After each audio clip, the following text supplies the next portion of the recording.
ang 16 na kabanata ng Ebanghelyo ni San Mateo. At nagsilapit ang mga Fariseyo at mga Saduseyo, na tinutokso siya na sa kanya'y nagsisihiling, na sila'y pagpakitaan ng isang tanda na mula sa langit. Datapwat siya'y sumagot at sa kanila'y sinabi, "Sa kinahapunan ay sinasabi ninyo, bubuti ang panahon, sapagkat ang langit ay mapula. At sa umaga, ngayoy uunos, sapagkat mapula at makulimlim ang langit. Kayo'y marurunong magsikilala ng anyo ng langit, datapwat hindi ninyo mangakilala ang mga tanda ng mga panahon. Ang isang lahing masama at mapangalo niya ay humahanap ng tanda, at hindi siya bibigyan ng anumang tanda, kundi ng tanda ni Jonas, at sila'y iniwan niya at yumaon. At nagsidating ang mga alagad sa kabilang ibayo, at nangakalimot na mga dala ng tinapay. At sinabi sa kanila ni Jesus, "Kayo'y mangag-ingat at magsipangilag sa lebadura ng mga Fariseyo at mga Saduseyo."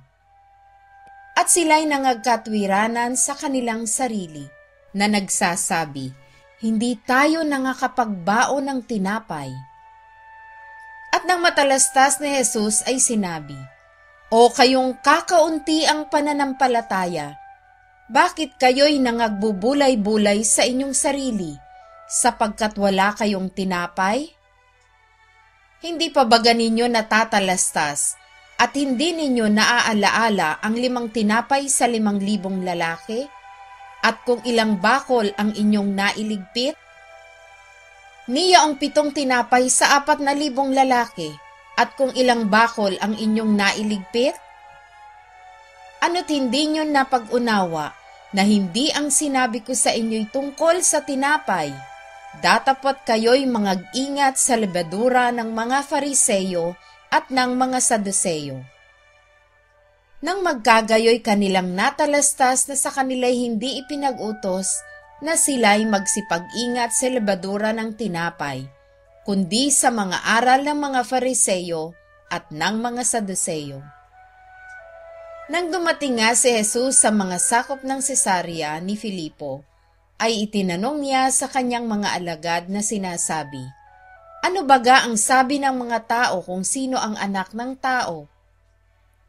At kanilang sinabi, "Anang ilan, si Juan Bautista, ang ilan, si Elias, at ang mga iba, si Jeremias o isa sa mga propeta." Kaniyang sinabi sa kanila, "Datapwat ano ang sabi ninyo kung sino ako?" At sumagot si Simon Pedro at sinabi, "Ikaw ang Kristo, ang anak ng Diyos na buhay." At sumagot si Jesus at sa kanya'y sinabi, "Mapalad ka, Simon Bar-Jonas, sapagkat hindi ipinahayag sa iyo ito ng laman at ng dugo, kundi ng aking Ama na nasa langit. At sinasabi ko naman sa iyo na ikaw ay Pedro, at sa ibabaw ng batong ito ay itatayo ko ang aking iglesia, at ang mga pintuan ng Hades ay hindi magsisipanaig laban sa kanya.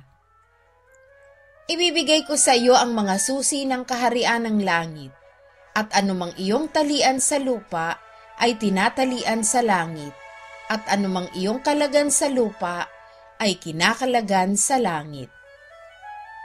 Nang magkagayoy ipinagbili niya sa mga alagad na huwag sabihin kanino man na siya ang Kristo.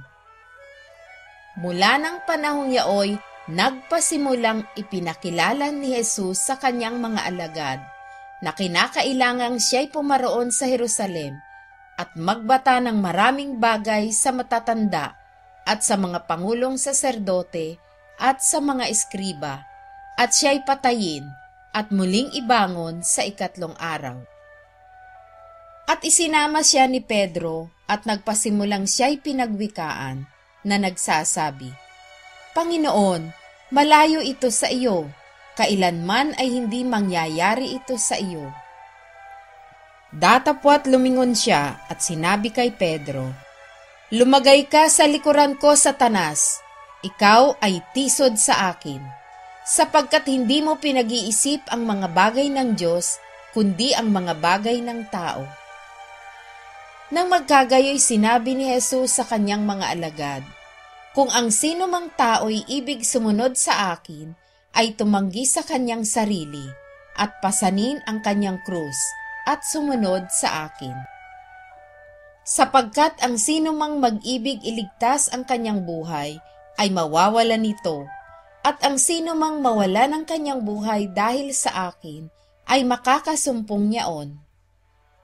Sapagkat ano ang pakikinabangin ng tao, kung makamtan niya ang buong sanlibutan at mawawalan siya ng kanyang buhay, o ano ang ibibigay ng tao na katumbas sa kanyang buhay? Sapagkat ang anak ng tao ay pariritong nasa kalwalhatian ng kanyang ama, nakasama ang kanyang mga anghel, at kung magkagayoy, bibigyan ng bawat tao ayon sa kanyang mga gawa. Katotohanang sinasabi ko sa inyo, may ilan sa nangakatayo rito na hindi matitikman sa anumang paraan ang kamatayan, hanggang sa kanilang makita ang anak ng tao na pumaparito sa kanyang kaharian.